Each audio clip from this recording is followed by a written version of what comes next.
चलिए आज एक ऐसे शहर की बात करते हैं जिसकी गलियों में, जिसके पत्थरों में आज भी हजारों साल पुराना इतिहास गूंजता है। हम बात कर रहे हैं मथुरा की, भारत की आत्मा का वो पवित्र केंद्र जहां आस्था और संस्कृति एक दूसरे में रची बसी हैं। तो आइए आज इसी अद्भुत शहर के सफर पर निकलते हैं।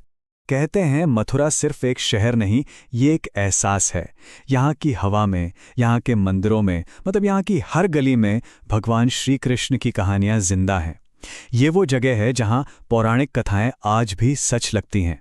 तो सबसे पहले बात करते हैं उस पहचान की जो मथुरा का दूसरा नाम है। यह है भगवान कृष्ण की पवित्र जन्मभूमि। तो सवाल ये उठता है कि मथुरा इतना मशहूर क्यों है? क्या ये सिर्फ एक तीर्थस्थल है या फिर इससे भी बढ़कर कुछ और है? इसका जवाब पता है, एक नहीं है, इसकी कई परतें हैं। देखिए, इसकी शोहरत के पीछे ना 3 बहुत बड़ी वजहें हैं। पहली और सबसे बड़ी वजह तो यही है कि ये भगवान कृष्ण की जन्मभूमि है, जो इसे करोड़ों लोगों के लिए आस्था का सबसे बड़ा केंद्र बना देती है। दूसरा, ये सिर्फ एक मंदिर नहीं बल्कि पूरे ब्रज क्षेत्र का सांस्कृतिक दिल है। यहाँ जन्माष्टमी जैसा हर त्योहार एक जबरदस्त उत्सव बन जाता है। और तीसरी बात है इसका इतिहास। 2500 साल से भी ज्यादा पुराना, लगातार बसा हुआ शहर। ये दुनिया के सबसे पुराने शहरों में से एक है।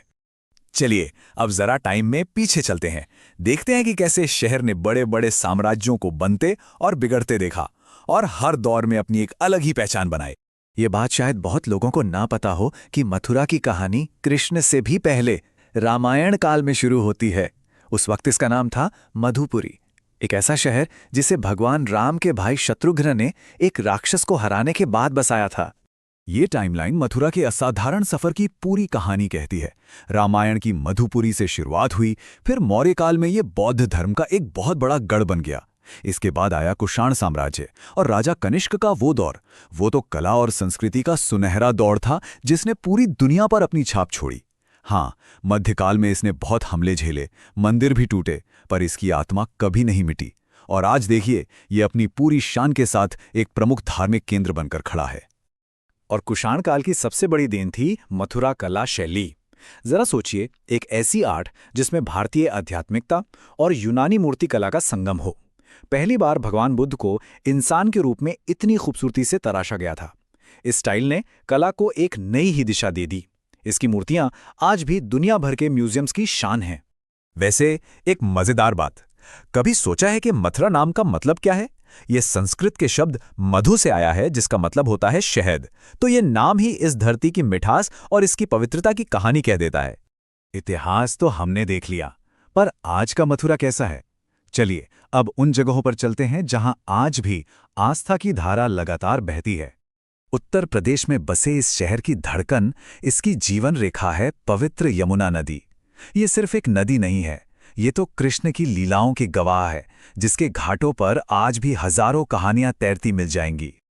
आइए मथुरा के 3 सबसे पवित्र स्थलों की एक छोटी सी यात्रा करते हैं। हमारा पहला पड़ाव होगा कृष्ण जन्मभूमि मंदिर, ठीक वही जगह जहां माना जाता है कि भगवान कृष्ण ने अवतार लिया था। वहां से हम चलेंगे भव्य द्वारकाधीश मंदिर, जहां की कला और भक्ति बस मन मोह लेती है। और आखिर में यमुना किनारे का वो शांत विश्राम घाट, जहां कृष्ण ने कंस का वध करने के बाद आराम किया था। तो इन सब बातों के बाद मथुरा की असली आत्मा क्या है? क्या है वो चीज जो इसे सदियों से जिंदा रखे हुए है?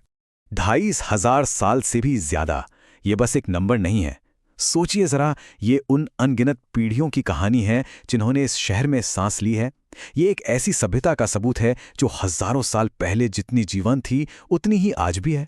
तो आखिर में हम यही कह सकते हैं कि मथुरा सिर्फ एक शहर नहीं है, ये आस्था, प्रेम और इतिहास का वो संगम है जो हमें दिखाता है कि कैसे एक शहर समय को भी मात दे सकता है। ये एक ऐसी जगह है जो आपको सिर्फ कुछ दिखाती नहीं, बल्कि आपके भीतर कुछ बदल कर जाती है।